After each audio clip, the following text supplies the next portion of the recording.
5 মাস হয়েছে এসেছি, যখন 1 বছর যাব 1.5 বছর যাব মানুষ আমাদের কাছে এই জবাবদিহিতাগুলো আরো বেশি আশা করে। এখন কিন্তু সাধারণ মানুষ আমাদেরকে প্রশ্ন করে না, এখন ওনারা আমাদেরকে সহযোগিতা করছেন যে কাজগুলো শুরু করার, কিন্তু সময় চাইতে বেশিক্ষণ লাগবে না। তাই আমি বলবো লক্ষ্মীপুর পৌরসভা আমাদের জন্য খুব বেশি প্রয়োজন যে দৃশ্যমান কিছু কাজ করানোর জন্য।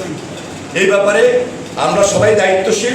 পৌরসভা ঠিকমতো কাজ করতেছে কিনা, রাস্তাঘাট ঠিকমতো হইতেছে কিনা, করাইতেছে কিনা, এবং আমাদের স্কুল বলেন, মাদ্রাসা বলেন, কলেজ বলেন, শিক্ষা প্রতিষ্ঠান বলেন, সেই দিকে আমরা নজর দিচ্ছি কিনা, পড়ালেখার মান ঠিক হচ্ছে কিনা, সবকিছু মিলিয়েই একটা সমাজ, সবকিছু মিলিয়ে একটা লক্ষ্মীপুর, সবকিছু মিলিয়ে লক্ষ্মীপুর একটা পৌরসভা, সবকিছু মিলিয়ে আমরা এই লক্ষ্মীপুরের আমাদের যারা সিনিয়র সিটিজেন আছে তাদের আশা ভরসা, আশা আকাঙ্ক্ষা সবকিছু মিলিয়ে এখানে যেভাবে আজকে আমাদের এই মসজিদ কমিটি আমাদেরকে চোখে আঙুল দিয়ে দেখিয়ে দিয়েছে যে হ্যাঁ একটা সুযোগ আমরা আপনাদেরকে তৈরি করে দিচ্ছি, এই সুযোগে আপনার কিছু কথা বলবেন, এই সুযোগে আমরা কাউকে সম্মানিত করব, এই সুযোগ কিন্তু লক্ষ্মীপুর পৌরসভা তার বেশি।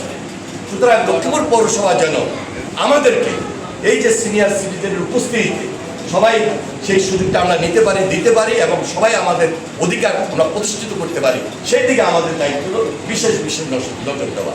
তো আমি আর বেশি বক্তব্য দেব না, আমাদের কাজ শুরু করেছি। সবাই আশা পোষণ করেছিলাম যে সরকারে থাকুক না কেন আমাদের দাবির প্রতি সবাই সম্মান দিবে। আমাদের নির্বাচনের আগে আমি যত জায়গায় গিয়েছি সাধারণ মানুষের বক্তব্য ছিল যে আমাদের এখানে প্রচুর জলাবদ্ধতা, আমাদের এখানে এই যে মেইন রোড, আমাদের এখানে যে আশেপাশের যে রোড, কানেক্টিং রোড, এগুলো এত দুর্বল, এত সরু, এমন একটা অবস্থার মধ্যে আমরা পড়ে আছি। মনে হচ্ছে যে সেই মানদণ্ডটা আমাদের লক্ষ্মীপুর এখনো এই নিয়ম পালন করেই চলেছে। আমরা নির্বাচনের সময় সেই কমিটমেন্ট দেওয়ার কারণে খুব দ্রুত, আমি বলবো মাত্র 1 মাসের মাথায় নির্বাচনের পর আমরা এই পরিস্থিতি রক্ষা করে কাজ শুরু করে দিয়েছি। এটার জন্য হয়তো অনেকেই বলতে পারেন এটা তো দীর্ঘদিনের প্ল্যান ছিল, প্ল্যান তো অনেক কিছুই থাকে, স্বপ্ন অনেক কিছুই থাকে, কিন্তু বাস্তবায়নটা কোথায় আটকে আছে সেটাকে ঠিক করে সেই কাজটাকে দৃশ্যমান করে নিয়ে আসা, এটা হলো আসল ব্যাপার। এবং সেই জন্য আমাদের মাননীয় প্রধানমন্ত্রী লক্ষ্মীপুরবাসীর প্রতি খুবই আন্তরিকতা দেখিয়েছে। তার জন্য আমি মাননীয় প্রধানমন্ত্রী জনাব তারেক রহমানকে আন্তরিকভাবে ধন্যবাদ। আমাদের অনেক সমস্যা আছে, এটা আপনারা বুঝেন। এখানে যারা খুব ছোট্ট পরিসরে আজকে আয়োজন করেছেন একটা সুযোগ তৈরি করে দিয়েছে। সুযোগটা হলো যারা বসে আছে সবাই সম্মানিত, এই লক্ষ্মীপুরের বিশিষ্ট লোক, হয়তোবা আরেকটা বড় প্রোগ্রাম করলে এই লোকগুলাই থাকতেন, এরাই কিন্তু আমাদেরকে পরামর্শ দেন। আপনাদের পরামর্শ নিয়েই তো আমরা যে কোনো কাজ করার ক্ষেত্রে আন্তরিকতা দেখাই। আমি আজকে জুমার নামাজ আদায় করেছি, আমাদের এখানে হারুন মাদানী সাহেব উপস্থিত আছেন। হঠাৎ করে আমাকে 2-4টি কথা বলার জন্য তিনি সুযোগ করে দিয়েছিলেন। আমি মসজিদে দাঁড়িয়েও বলেছি কথা।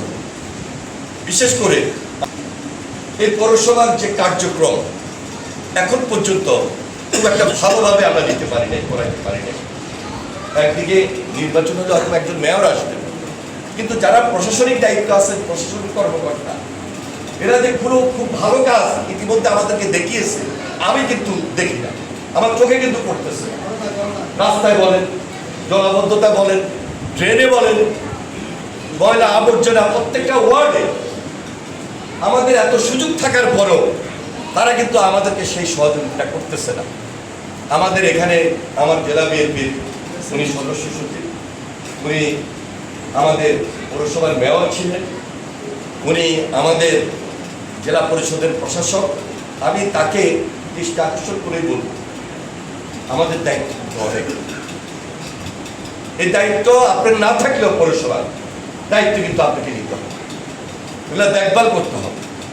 যেহেতু সেখানে রাজনৈতিকভাবে নির্বাচনের এখনো সুযোগ আসে নাই, নির্বাচন হবে, মেয়র আসবে, দায়িত্বশীল লোক আসবে, কিন্তু তার আগে যে কাজগুলো করার দরকার, আপনার অভিজ্ঞতা আছে, সে অভিজ্ঞতা দিয়ে যিনি প্রশাসক আছেন, যিনি সচিব আছেন, যিনি ইঞ্জিনিয়ার আছেন, তাদেরকে গাইড করা, তাদেরকে সঠিক পরামর্শ দেওয়া, এবং কোনোভাবেই যেন লক্ষ্মীপুর পৌরসভার মধ্যে কোনো ধরনের দুর্নীতি না হতে পারে, সেই দিকে বিশেষ নজর রাখতে হবে।